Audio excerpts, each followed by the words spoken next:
This is the story of Billy the Kid. In the dusty, lawless territories of the Old West, a name rose to infamy, whispered in saloons and campfires alike. Billy the Kid. Born as Henry McCarty, later known as William Bonney, this young outlaw became one of the most legendary figures in Western history. His story is one of hardship, violence, and a relentless spirit that defied the rules of his time. Billy was born in 1859, though the exact location remains uncertain. His early life was marked by tragedy. After losing his father at a young age, Billy's mother moved the family west, seeking opportunity, but fate dealt him another cruel blow when his mother died of tuberculosis, leaving him orphaned at just 15 years old. Alone and vulnerable, Billy quickly found himself drawn into the rough world of frontier survival, where stealing became a means of necessity. The first recorded crime committed by Billy was a petty theft of food, but soon he graduated to more daring acts. His charisma and quick wit allowed him to blend into any crowd, while his small frame and boyish face often made people underestimate him. However, behind that youthful exterior was a sharp mind and an even sharper aim. By the age of 16, he was already known to local lawmen, but his real rise to notoriety began in Lincoln County, New Mexico. At the time, Lincoln County was gripped by a bitter feud between two powerful factions vying for control of the region. On one side was the Murphy-Dolan faction, backed by corrupt officials and lawmen. On the other was John Tunstall, a rancher who sought to challenge their monopoly. Billy, hired by Tunstall as a ranch hand, found in him a father figure he had long yearned for. But this fragile stability was shattered when Tunstall was murdered, igniting the bloody conflict known as the Lincoln County War. Billy swore vengeance. Joining a group called the Regulators, he and his companions set out to avenge Tunstall's death. What began as a quest for justice soon spiraled into a cycle of violence. Billy's sharp shooting and daring raids earned him a reputation as a dangerous outlaw. He was both admired and feared, a young man navigating a brutal world with charm and audacity. The war culminated in a fiery 5-day standoff in Lincoln, where Billy narrowly escaped capture, cementing his legend. After the war ended, Billy found himself on the run, a fugitive with a bounty on his head. Tales of his escapades spread far and wide. It was said that Billy could draw and shoot faster than any man, and that he had killed as many as 21 men, one for each year of his life. The truth was likely far less, but the myth grew larger than the man. Billy often escaped from jail, slipping through the grasp of lawmen with a mix of cunning and daring. In one famous incident, he killed 2 deputies and rode out of Lincoln's courthouse on a stolen horse, smiling and tipping his hat to stun townsfolk. But even legends cannot run forever. Pat Garrett, a former friend turned sheriff, was determined to bring Billy to justice. After months of pursuit, Garrett captured him and sentenced him to hang. Yet, true to form, Billy escaped once again. This final act of defiance only deepened his mystique, but it also sealed his fate. On the night of July 14th, 1881, in Fort Sumner, New Mexico, Garrett tracked Billy to a small adobe house. Accounts of that night vary, but it is said that Billy, unaware of Garrett's presence, walked into a darkened room and asked, "Who's there?" Garrett responded with a gunshot, killing the outlaw instantly. Billy the Kid was dead at the age of 21, his brief life extinguished in an instant, but death only added to his legend. Stories of Billy's charm, his loyalty to friends, and his defiance of authority transformed him into a symbol of the untamed West. Some claimed he survived and lived in hiding, while others wrote ballads and books celebrating his daring escapades. To this day, the name Billy the Kid evokes images of a young gunslinger, riding under the vast western sky, living and dying by his own rules. This is the story of Billy the Kid, a tale of hardship, vengeance, and the indomitable spirit of a young man who became a legend. It is a reminder of the complexity of life in the Old West, where heroes and villains were often one and the same, and where a boy named Henry McCarty carved his name into history as Billy the Kid.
In the lawless lands of the American frontier, the Dalton Gang carved their name into history as one of the most notorious groups of outlaws. Known for their daring robberies and tragic downfall, the Dalton brothers' story is one of ambition, betrayal, and a catastrophic attempt at infamy. This is their tale, a vivid reminder of the perils and allure of the Old West. The Dalton Gang was formed by three brothers, Grat, Bob, and Emmett Dalton. They were born into a large family in Kansas, growing up in the harsh conditions of frontier life. Initially, the brothers sought a more lawful path. Bob and Grat served as deputies under their older brother Frank, who worked as a lawman. However, the Dalton brothers soon found the lure of easy money too tempting, and their frustration with the limited opportunities for lawmen pushed them toward a life of crime. The gang's descent into outlawry began with horse thefts and small robberies, but they quickly set their sights on bigger targets. By 1891, the Dalton Gang had escalated to robbing trains, a lucrative but dangerous endeavor. Their first train robbery occurred in Wharton, Oklahoma, where they ambushed a train and made off with a significant haul.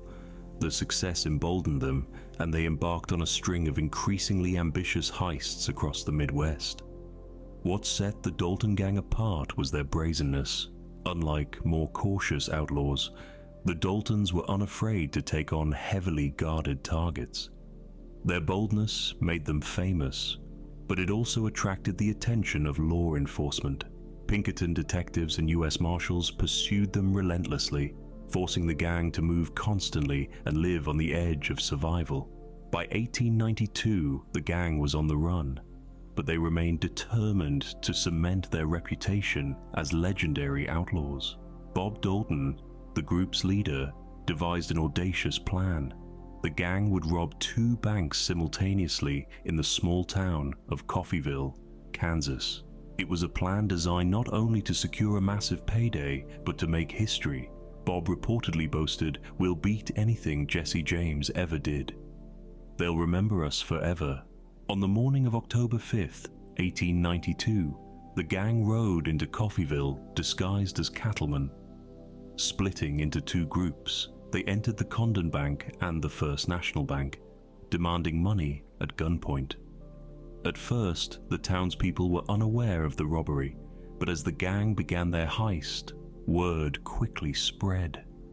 The citizens of Coffeyville, many of them armed, decided to take action. They retrieved weapons from nearby stores and organized a resistance. As the gang tried to make their escape, they found themselves ambushed by the townsfolk. A fierce gunfight erupted in the streets of Coffeyville, bullets flying in every direction. The Dalton Gang was outnumbered and outgunned, and one by one, they fell. Grat, Bob, and 2 other members of the gang were killed in the firefight. Emmett Dalton, the youngest of the brothers, was shot multiple times but survived, though he was gravely wounded. The scene in Coffeyville was one of devastation. The bodies of the outlaws were put on public display, a grim reminder of the price of crime in the Old West. Emmett Dalton, the sole survivor, was captured and sentenced to life in prison. Remarkably, he was released after serving 14 years and went on to live a quiet life, even writing a memoir about his time as an outlaw. The failed Coffeyville robbery marked the end of the Dalton Gang, but their story became a part of Western lore. Their ambition and audacity were celebrated in songs, books, and films, even as their tragic end served as a cautionary tale about the dangers of greed and recklessness. This is the story of the Dalton Gang, a tale of ambition that burned too brightly and ended in disaster.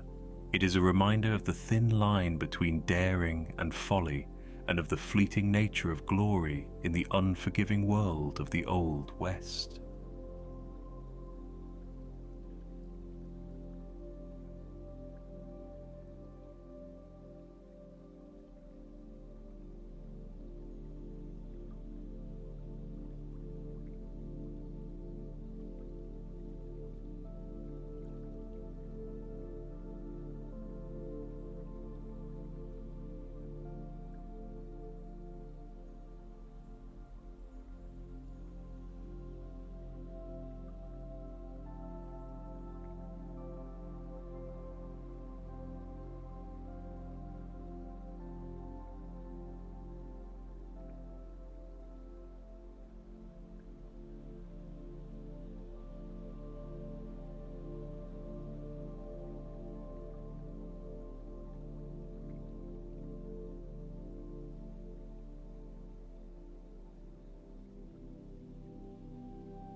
This is the story of Belle Starr, the bandit queen.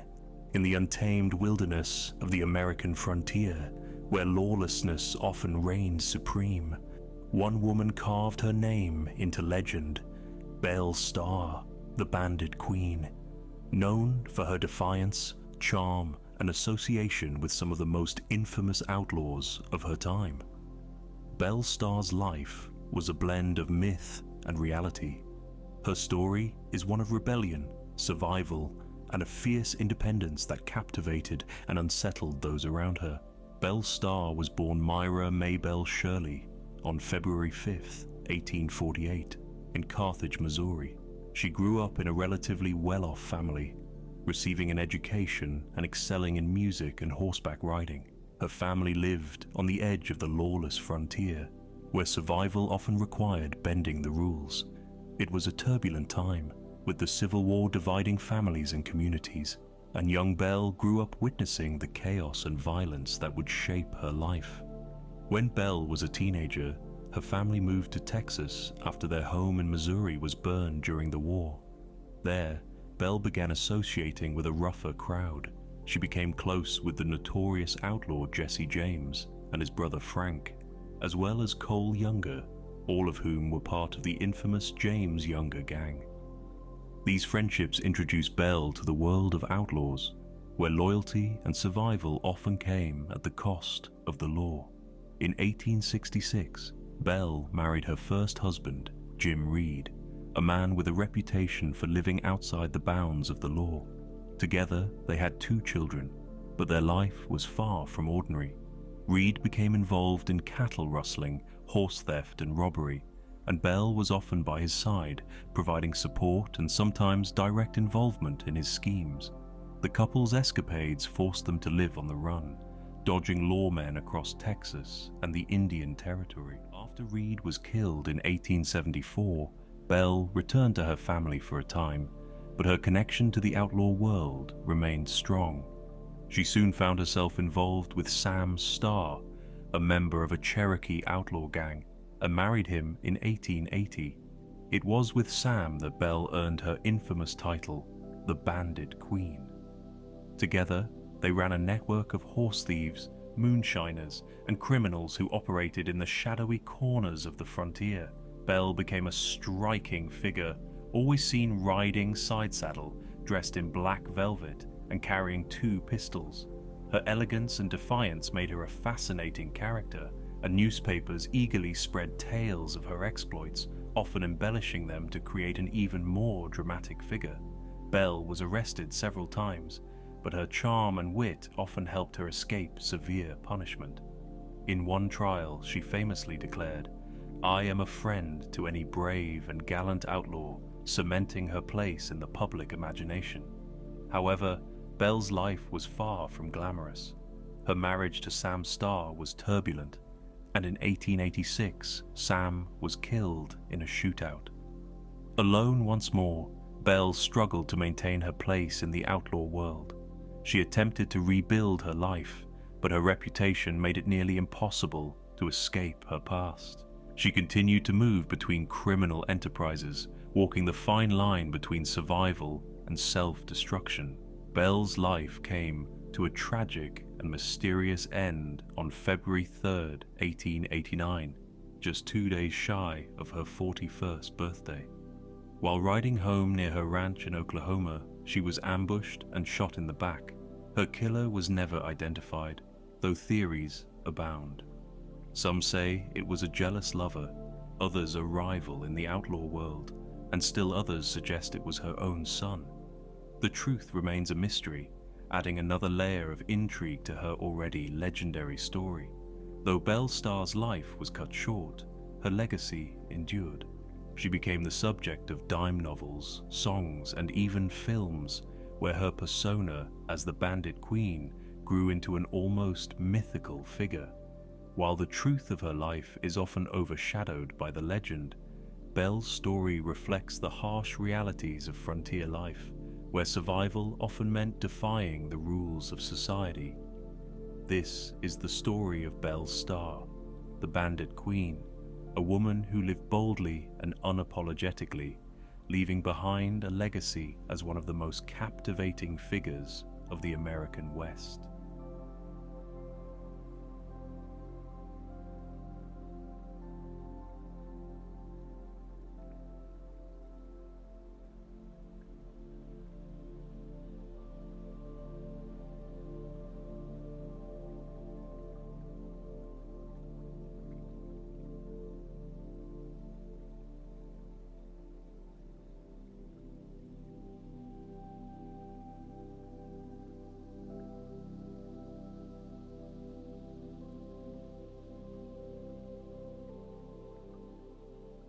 This is the story of Jesse James.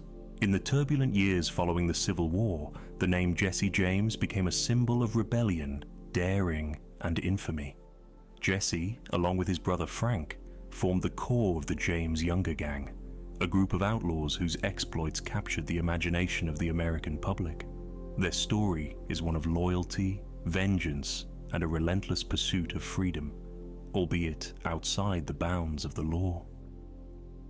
Jesse Woodson James was born on September 5, 1847, in Clay County, Missouri, to a farming family.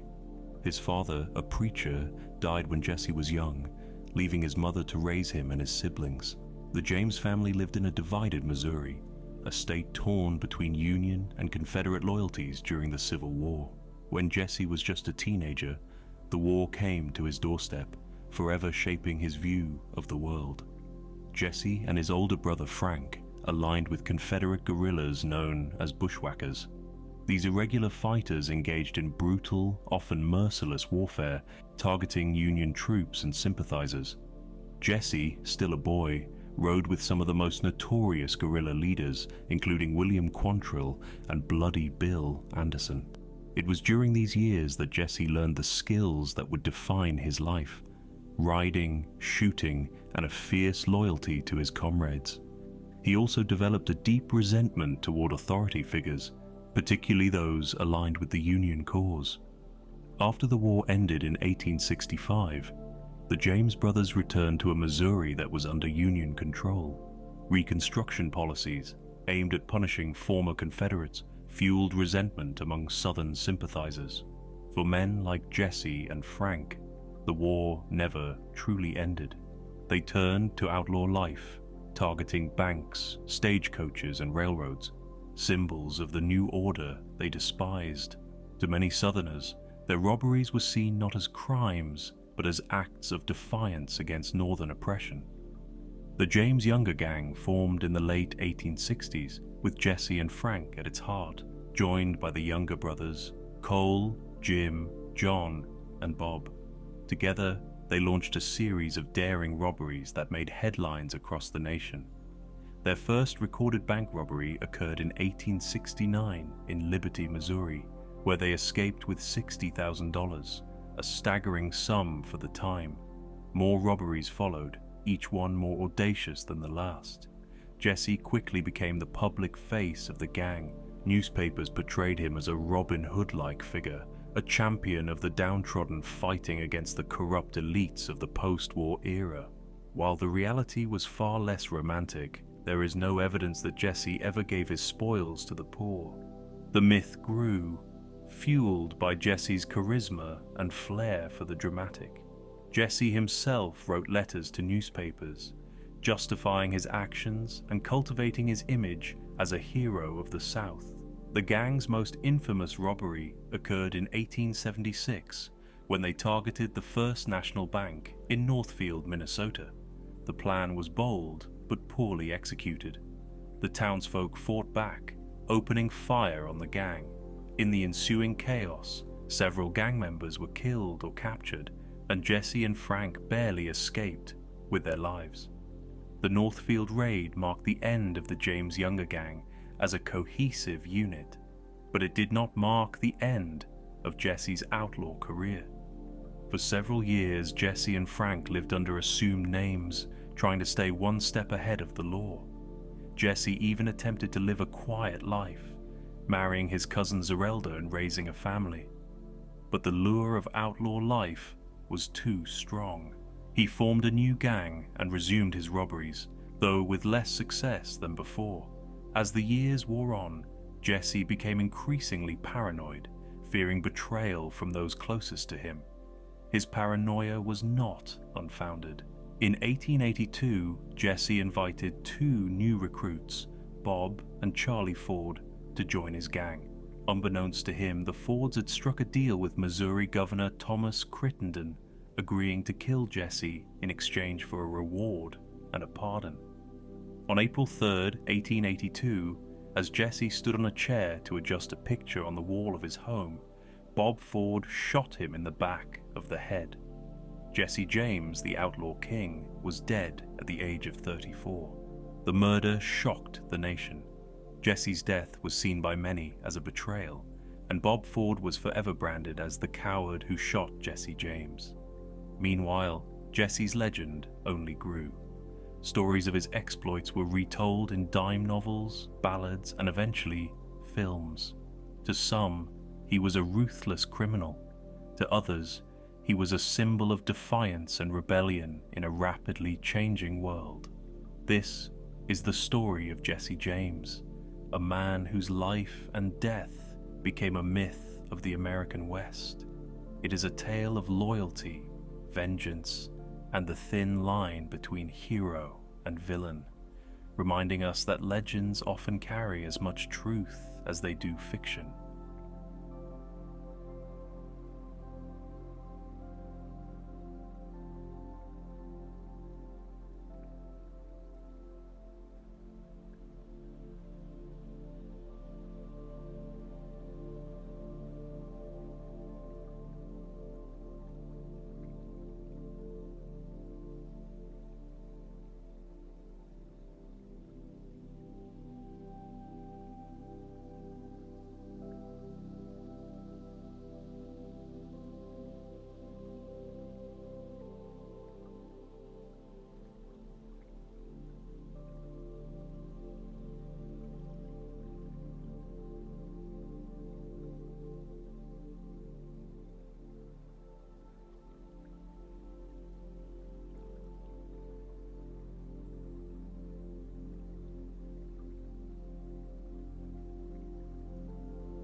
This is the story of Butch Cassidy and the Sundance Kid.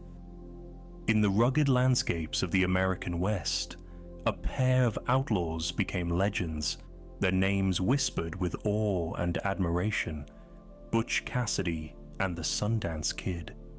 Known for their charm, cunning, and audacity, these two men led the infamous Wild Bunch, a gang whose daring robberies and dramatic escapes captured the imagination of a nation.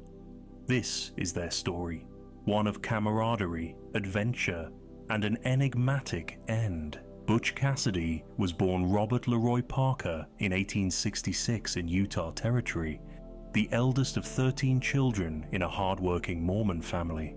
Despite his humble beginnings, young Robert grew restless with the constraints of rural life. Inspired by a mentor named Mike Cassidy, a cowboy with a reputation for living on the edge of the law, Robert adopted the name Butch Cassidy and set out on a life of crime. He was known for his easygoing nature and quick wit, qualities that made him both a leader and a beloved figure among his companions. The man who would become known as the Sundance Kid was born Harry Alonzo Longabore in 1867 in Pennsylvania. He earned his nickname after being arrested for horse theft in Sundance, Wyoming. Like Butch, Sundance was sharp, resourceful, and unafraid to take risks. When the two met in the 1890s, they formed an immediate bond. Together, they became the heart of the Wild Bunch, a gang of outlaws that would go on to orchestrate some of the most notorious heists of the Old West. The Wild Bunch's operations were meticulously planned and daringly executed. They targeted banks, trains, and payroll shipments, striking with precision before disappearing into the vast wilderness. Butch was the brains behind the operations, devising complex strategies to outwit lawmen. Sundance, on the other hand, was the enforcer, renowned for his sharpshooting skills. The gang's escapades were so successful that they became a top priority for the Pinkerton Detective Agency, the most relentless law enforcement organization of the time. One of their most famous robberies took place in 1899 when the gang held up a Union Pacific train near Wilcox, Wyoming. The heist was a masterpiece of coordination and bravado. They blew open the train's safe, made off with thousands of dollars, and vanished into the rugged terrain.